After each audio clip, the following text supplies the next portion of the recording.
बिहार के पॉलिटिकल ड्रामे में नए एपिसोड की एंट्री हो गई है। क्या नीतीश कुमार की प्रशांत किशोर से सेटिंग हो गई है?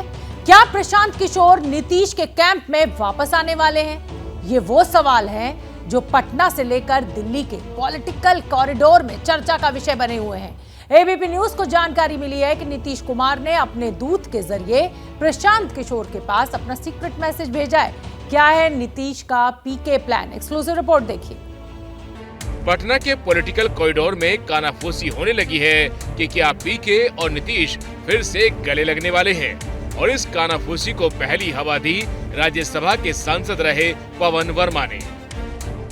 प्रशांत किशोर एक प्रतिभाशाली व्यक्ति हैं, जमीन पे काम किया है, एक उनका अपना अनुभव है। नीतीश जी की तो मैं तारीफ कर ही चुका हूँ, वो जानते हैं क्या करना है, बिहार के हित में क्या करना है। अब ये दोनों शख्सियत एक दूसरे को मुझसे अच्छा जानते हैं, तो दोनों तय कर सकते हैं जो भी करना चाहें। कि नीतीश जी बिहार का हित चाहते हैं।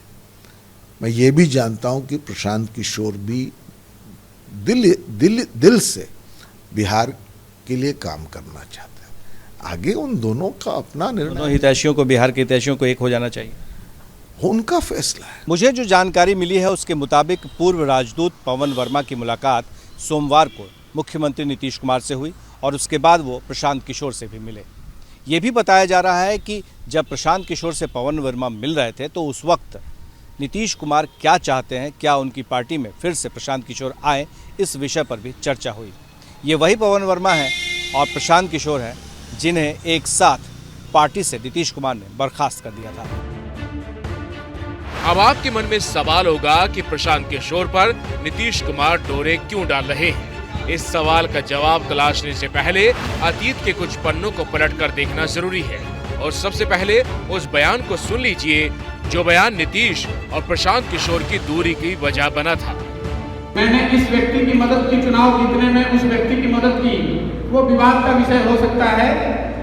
इसने कितनी मदद की, लेकिन मैं इतना जरूर कह सकता हूँ कि अगर किसी को मुख्यमंत्री और प्रधानमंत्री बनने में मैं मदद कर सकता हूँ तो बिहार के नौजवानों को मुखिया और एमएलए नहीं बना सकता।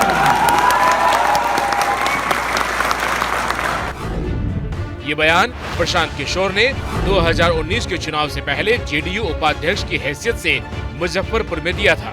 इस बयान को लेकर जेडीयू के अंदर काफी बवाल मचा। यहाँ गौर करने वाली बात यह है कि उस वक्त जेडीयू में नीतीश कुमार के नीचे दो खेमे बन गए थे। पहला खेमा प्रशांत किशोर का था, दूसरा खेमा आरसीपी सिंह का। तब प्रशांत किशोर पार्टी के उपाध्यक्ष थे और आरसीपी सिंह संगठन महासचिव।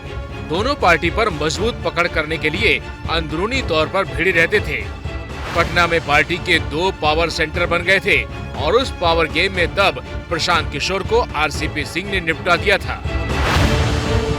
अब आरसीपी सिंह नीतीश कुमार को गद्दार कहते हुए औकात की याद दिला रहे हैं, तो नीतीश कुमार को प्रशांत किशोर की जरूरत महसूस हो रही है।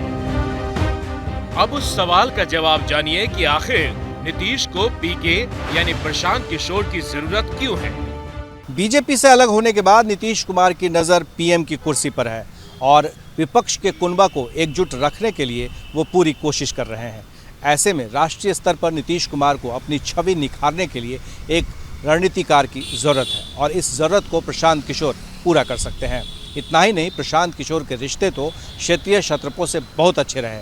ऐसे में नीतीश कुमार इनके जरिए उन रिश्तों को भुना भी सकते हैं। जहां तक चुनावी रणनीतिकार के तौर पर प्रशांत किशोर के रिपोर्ट कार्ड का सवाल है, तो 2017 के यूपी चुनाव को छोड़ दें तो पीके लगभग हर चुनाव में रणनीति के राजा रहे हैं। 2014 के लोकसभा चुनाव में पास हुए, 2015 बिहार विधानसभा चुनाव में पास हुए, 2017 पंजाब चुनाव में पास हुए, 2018 तेलंगाना चुनाव में पास हुए, 2019 आंध्र चुनाव, 2020 दिल्ली चुनाव, 2021 बंगाल चुनाव और 2021 तमिलनाडु चुनाव में भी पास हुए।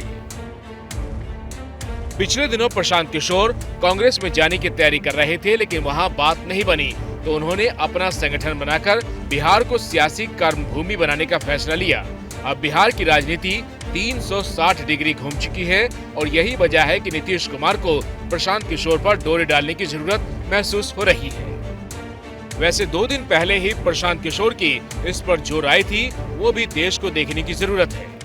जब हम लोग 14-15 में नीचे जाते थे तो जो नीतीश कुमार का विरोधी होता था वो भी नीतीश कुमार जी के लिए किसी तरह के अपशब्द या गलत शब्दों का प्रयोग नहीं करता था। पहली बार मैं देख रहा हूँ पिछले 4-5 महीने से जब मैं घूम रहा हूँ कि लोग नीतीश जी के लिए भी ऐसे शब्दों का प्रयोग कर रहे हैं जो शायद कभी नीतीश कुमार जी ने सपने में भी नहीं सोचा। तो एक जो प्रतिष्ठा, जो इज्जत उन्होंने एक कुशल प्रशासक के तौर पे कमाई थी वो कहीं न कहीं उनके हाथ से चली गई है। दूसरी जो बात मुझे समझ में आती है कि लोग ये सरकार का इकबाल खत्म हो गया है। अफसरशाही और करप्शन बहुत बड़ा मुद्दा है। ध्वस्त हुई शिक्षा व्यवस्था को लेकर भी मुझे लगता है कि हर जगह सुनने को मिल रहा है कि भाई शिक्षा व्यवस्था बिल्कुल ही खत्म हो गई है। लेकिन कहते हैं ना कि राजनीति में ना कोई स्थायी दोस्त होता है और ना ही कोई स्थायी दुश्मन। जरूरत के हिसाब से रिश्ते बनते और बिगड़ते रहते हैं।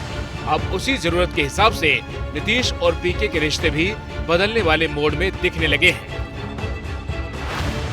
जैसे ही घड़ी का काटा दोपहर 2:30 पे आए, बबीता जी का दिल सास बहू साजिश के लिए मचल जाए। और ये है इनकी बहू, पूरे दिन ऑफिस की टेंशन हो जाए गॉन जब ये करें अपना फेवरेट शो फ्री टाइम पे ऑन। इनकी तरह आप भी देखिए अपना फेवरेट शो अपने टाइम पर और डाउनलोड कीजिए एबीपी लाइव ऐप अपने स्मार्ट टीवी पर।